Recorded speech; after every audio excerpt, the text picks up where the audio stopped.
Hello and welcome. Today I'm going to be doing a general reading for the sign of Aries.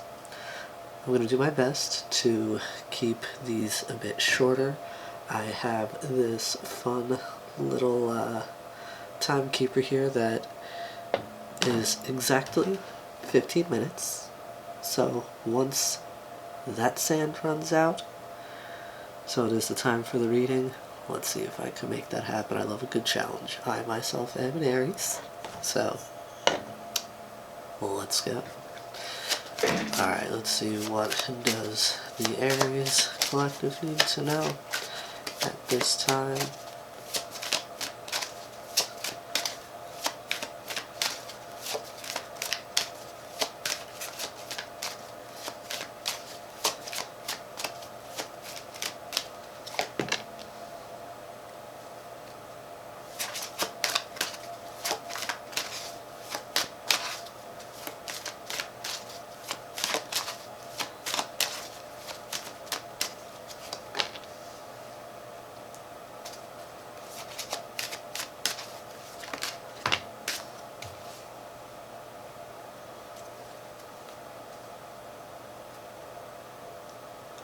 Alright, so at the bottom of the deck we have card number 15, Maximus. How can you feed others when your own table is empty? Now that card right there in specific speaks to, alright, are we going to focus? Are we going to waste my time? Okay, well, here we have a light bulb which speaks to, having an idea, having a bunch of ideas. There are things that you would like to do, but here with the blood red tablecloth, and there I believe is actual blood around on there, this speaks to kind of like being bled dry, right? Like you don't have any resources, you don't have any energy because you've given them all to others. Now we have card number 25, Phenomenon. Be still and listen to the spirits.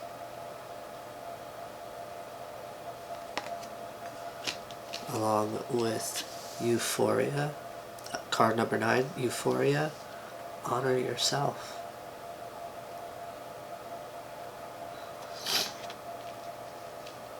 And we have card number 34, Ubuntu, compassion for others. Interesting. And then we have card number 8, Euonia, everything in a perfect balance.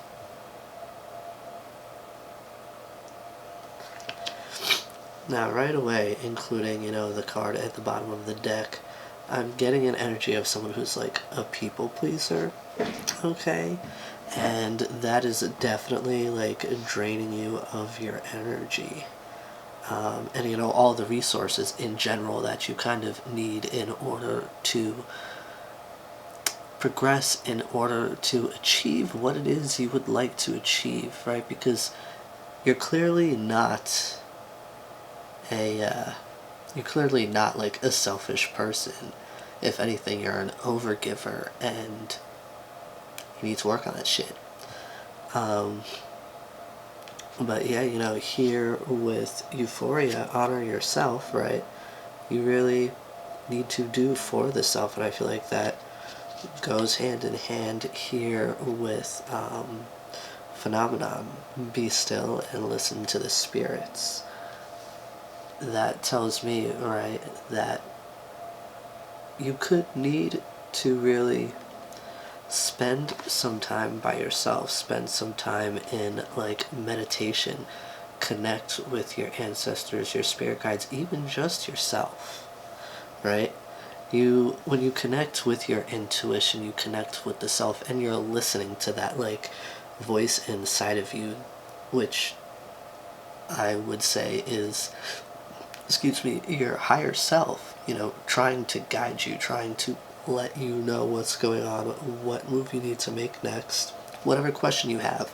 The answer is already within you, right? You just got to take the time for you to really get to a state where you can get to it. Now with Ubuntu, compassion for others, and Euonia, everything in perfect balance, I feel like that speaks to, how you've been doing so much for others, but not so much for yourself. You need to balance. You need to do as much for yourself as you do for others, if not more, so that you can continue to give to others.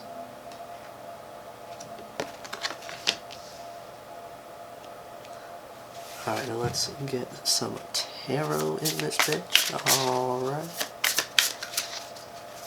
What does the Aries collective need to know at this time?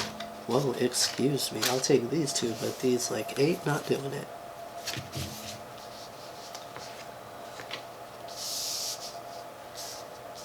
Interesting. So we have the Two of Wands.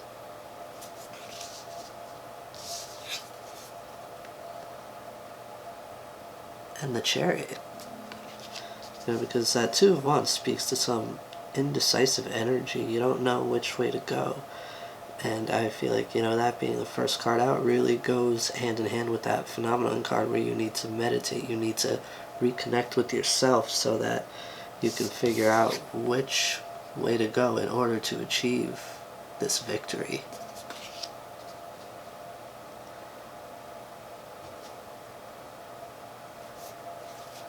With the Six of Swords at the bottom of the deck, I get that you're really trying to move forward. You're really trying to move on to a more chill part of life, a new, calmer phase. Let's see.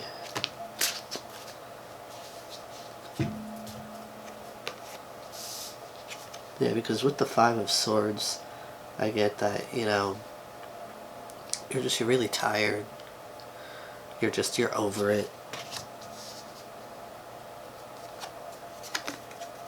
And with the Moon here, what you're over is really not knowing, the things that you really just, things that are keeping you in the dark, not knowing which way to go. You could still be stuck in that Two of Wands energy at that point.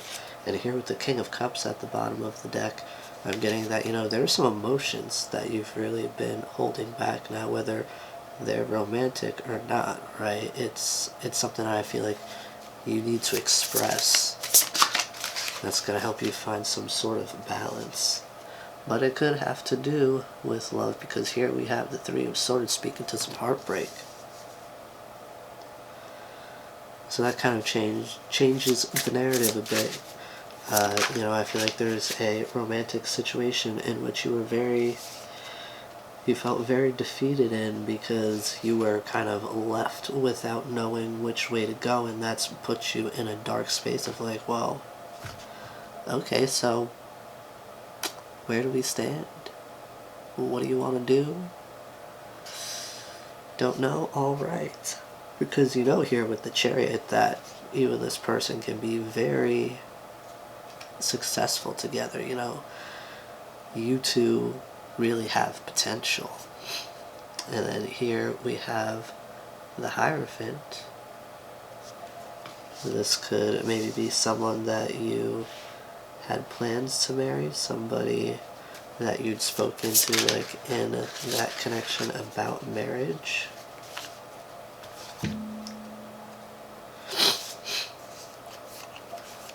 And then we have the Seven of Pentacles.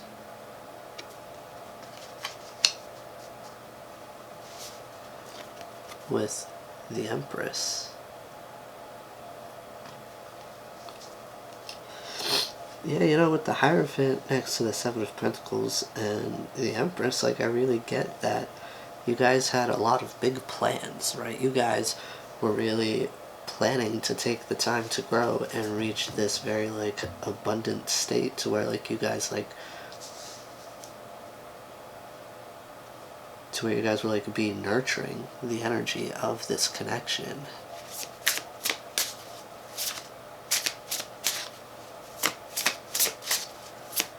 I'll see. I know that's a lot. What else?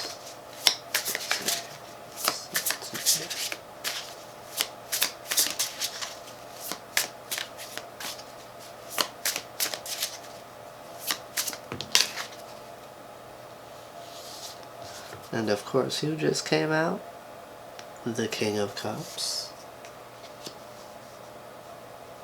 Homie with his heart on hold. Alright. And then right after that, popped out the World.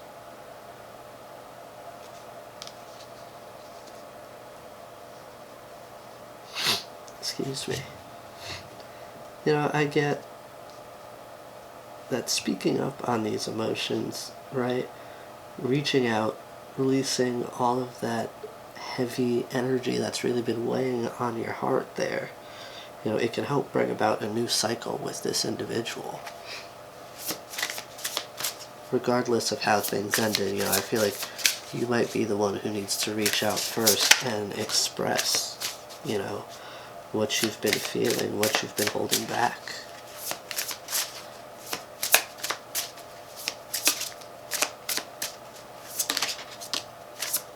Ooh, what?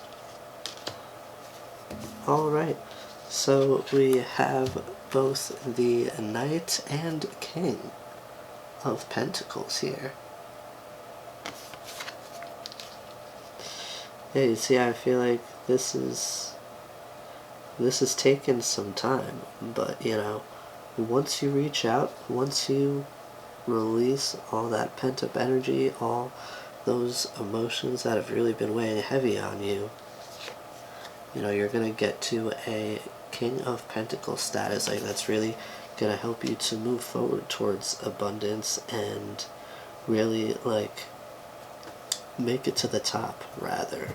And, you know, that doesn't even have anything to do with, like, how this situation ends. Okay, this really has to do with, like, I feel like this is more about you and your own path. Like, this connection could really be here to simply help you grow as a person, to help bring you to where, you know, you need to be to embody that King of Pentacles energy and make that sort of progress in your life. Yeah, at the bottom of the deck, you know, we have the Death card. You know, this is all about that inner transformation and building your own stability. You know, being able to stand on your own. Because here we have the Two of Cups and the High Priestess. Now everybody, you know, most people look at the Two of Cups as like a love card, but that can also be, in my opinion, speaking to like a transmutation, well, maybe not transmutation, like a an integration of sorts, right, of the past you and the new you, taking those old lessons into consideration and like everything you've learned and integrating that into this new version of yourself so you can successfully move forward and follow your intuition here. You know which way to go. You know what to do.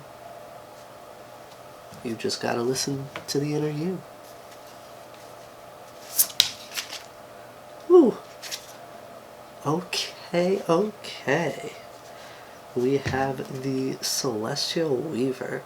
Now this card is unique to this particular deck, but it really speaks to, like,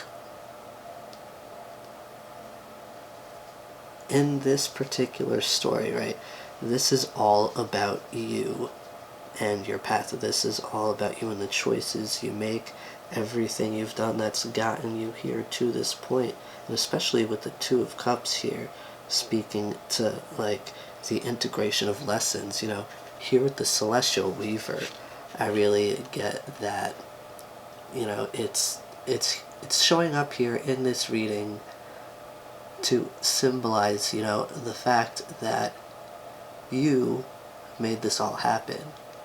You wove, or have woven rather, these strings here that create this web that, you know, is your journey thus far, right? It really speaks to the fact that you are in control of everything that happens. Everything that has happened is because, you know, you took control of the situation. You know, this card speaks to the interconnectedness of pretty much everything, how even the tiniest of details, the tiniest of happenings, the tiniest of choices impacted how you got here. It impacted, you know, your path as a whole. And then here at the bottom of the deck, we have the Ace of Pentacles. You know, I feel like, once you have this realization, right, once you reach this King of Pentacles energy, there's gonna be like an offer. And that offer, I feel like, will be very lucrative. It will, you know, it may start out small, but it has a lot of potential. And now aces are like fresh new beginnings, but, you know, again, they're just potential, they're not definite. So what happens from there is up to you, which again makes a lot of sense with the Celestial Weaver being the one that comes out right before that, being, you know, speaking to your choices and how they got you here. And to end this reading, we have the Fool. So I see you taking that leap, and with the Eight of Pentacles at the bottom of the deck, along with the Three of Wands, you know, I see that hard work and determination paying off, and you're going to be getting exactly what it is you've been waiting for. You knew that these opportunities were out there for you. You were just unsure of where, when, and how they would happen. But stay optimistic, because they're going to happen soon, okay? Alright, so this is the message that I have for you today. I do hope it serves you well. Do be gentle with yourselves. I'll see you again soon. Bye-bye now.